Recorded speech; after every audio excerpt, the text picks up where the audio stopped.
ചോറൊക്കെ കഴിച്ചത് ഇവിടെ പിള്ളേരുമായിട്ട് ചുമ്മാ ഇരുന്നപ്പോഴത്തേക്കും ഒരു ഫോൺ കോൾ വരുന്നു. മീഷോയിൽ ഞാൻ ഓർഡർ ചെയ്ത സാധനം വന്നിട്ടുണ്ടെന്ന് ഞാനിതാണെങ്കിൽ നോക്കി ഇരിക്കുമായിരുന്നു. ഫ്ലിപ്കാർട്ടിലാണെങ്കിൽ 2 ദിവസത്തിനുള്ളിൽ വരും, മീഷോയിൽ ഏകദേശം ഒരാഴ്ചയൊക്കെ കഴിയും. അപ്പം ഇന്നാണ് സാധനം വന്നിട്ടുള്ളത്. റംസാനാണെങ്കിൽ എന്തേലും വന്നു കഴിഞ്ഞാൽ എനിക്ക് മുന്നേ ഓടി അവിടെ പോയി ഹാജരാകും. പക്ഷേ ഇന്ന് കുറച്ച് താമസിച്ചായിരുന്നു സാധനം കയ്യിൽ വാങ്ങാൻ വേണ്ടിയിട്ട്. ആ ചേച്ചി അത് തപ്പി പിടിച്ചൊക്കെയാണ് എടുത്തു തന്നത്. അങ്ങനെ സാധനമൊക്കെ കൈ കിട്ടിയപ്പോൾ ഉടനെ അവന് പൊട്ടിക്കണമെന്നായി. അപ്പോഴത്തേക്ക് ഇക്ക വന്ന് പിന്നെ അവൻ്റെ ഇതങ്ങ് ഇക്കാൻ്റെ കയ്യിലിരിക്കുന്ന പൊതിയിലോട്ടായി. കാരണം അവൻ പോയില്ലെങ്കിൽ അത് റിദാൻ്റെ കയ്യിലെങ്ങാനും കൊടുത്താലോ, അതുകൊണ്ട് ഓടിപ്പോയി അവൻ അതങ്ങ് മേടിച്ചിട്ടുണ്ടായിരുന്നു. പിന്നെ തിരിച്ച് വന്നപ്പോഴത്തേക്കും ഇതിനകത്ത് എന്തെന്നുള്ളത് അറിഞ്ഞേ പറ്റുള്ളൂ. അപ്പോൾ പിന്നെ നമ്മൾ സമയം താമസിക്കാതെ അങ്ങ് പൊട്ടിക്കാൻ തുടങ്ങി. സംഭവം പൊട്ടിച്ചപ്പോഴത്തേക്കും സാധാരണ മീഷോ എന്നൊക്കെ എന്ത് സാധനം വാങ്ങിയാൽ ഒരു അവിഞ്ഞ സ്മെല്ലാണ് ആ പാക്കറ്റ് പൊട്ടിക്കുമ്പോൾ വന്നത്. ഇന്ന് വല്ലാത്തൊരു മണം, ഒരു അത്തറിൻ്റെയൊക്കെ മണം. എനിക്കത് നല്ല ഇഷ്ടപ്പെട്ടു. അപ്പം ആദ്യം പുറത്ത് പാക്കിങ് കവറൊക്കെ പൊട്ടിച്ചു. അത് കഴിഞ്ഞിട്ട് ദേ ഈ ഒരു സൗണ്ട് വരുന്നൊരു പേപ്പറുണ്ടല്ലോ, പക്ഷേ ഒരു പ്ലാസ്റ്റിക്, അത് എൻ്റെ മീതെ ഉണ്ടായിരുന്നു. അത് എടുത്ത് 2-3 പ്രാവശ്യം ഞെക്കി പൊട്ടിച്ച് റംസാൻ്റെ കൈ കൊടുത്തിട്ട് സാധനം ഇതാ പുറത്തെടുക്കുവാണ്. വേറെ ഒന്നുമല്ല, ഒരു സ്റ്റാൻഡാണ്.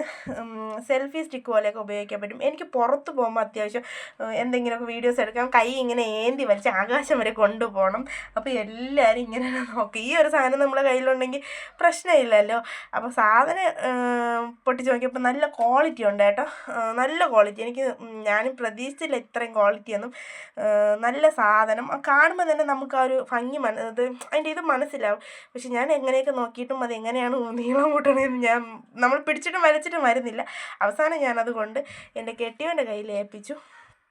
പുള്ളിക്ക് ആദ്യം വലിയ പിടുത്തം ഇല്ലായിരുന്നു. പിന്നെ തിരിച്ച് മറിച്ചൊക്കെ നോക്കിയിട്ട് അങ്ങനെയല്ല ഇങ്ങനെയാണെന്നൊക്കെ പറഞ്ഞ് സാധനം സെറ്റ് ചെയ്തെടുത്തിട്ടുണ്ട്. പക്ഷേ ഞാൻ പ്രതീക്ഷിച്ചതിനേക്കാളും നല്ല നീളമുണ്ട്. നമുക്കിത് പോകുമ്പോൾ എവിടെയെങ്കിലുമൊക്കെ കൊണ്ടുപോയി സെൽഫി ആയിട്ടല്ലാതെ ഇങ്ങനെ സ്റ്റാൻഡ് ചെയ്ത് നിർത്തിയൊക്കെ വീഡിയോസ് എടുക്കാൻ പറ്റും. നല്ല ഉപകാരമുള്ള സാധനമാണ്.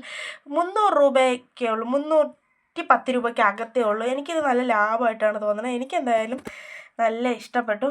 ഇതിലൊരു ബാറ്ററിയൊക്കെ ഉണ്ട്. അത് നമ്മൾ ബ്ലൂടൂത്ത് വഴിയാണ് ഇത് ചെയ്യണത്. എന്നിട്ട് നമുക്ക് ഇതിൽ താക്കുമ്പോഴത്തേക്കും ക്യാമറ ഓണാവും, നമുക്ക് അടിപൊളിയായിട്ട് വീഡിയോ ഒക്കെ എടുക്കാം. അപ്പോൾ ഇനി മുതൽ ഇതിൽ നിന്ന് വരുന്നതായിരിക്കും വീഡിയോസൊക്കെ. പിന്നെ ഫോൺ കിട്ടിയ സ്റ്റാൻഡ് കിട്ടിയ സ്ഥിതിക്ക് കുറച്ച് പട്ടി ഷോയൊക്കെ ആവാമെന്ന് വിചാരിച്ച് കുറച്ച് നേരം അതൊക്കെ എടുത്തിട്ട് കറക്കി. പിന്നെ സ്റ്റാൻഡ് ചെയ്ത് വെച്ചിട്ട് വീഡിയോ എങ്ങനെയാണെന്ന് അറിയാൻ വേണ്ടിയിട്ട് കുറച്ച് നേരം അവിടെയും പോയി നിന്ന് കളിച്ചു. അപ്പോൾ അത്രയേ ഉള്ളൂ. വീഡിയോ ഇഷ്ടപ്പെട്ട് ലൈക്ക് ചെയ്യുക. Tata bye bye, see U.